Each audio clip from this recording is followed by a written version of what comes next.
How to fix Safari can't connect to iCloud Private Relay. If you are having this issue, then this video is for you. To solve it, first of all, launch your settings on your device.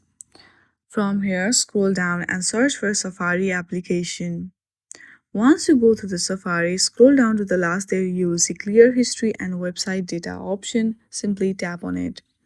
From here, clear all of your history. Simply tap on Clear History.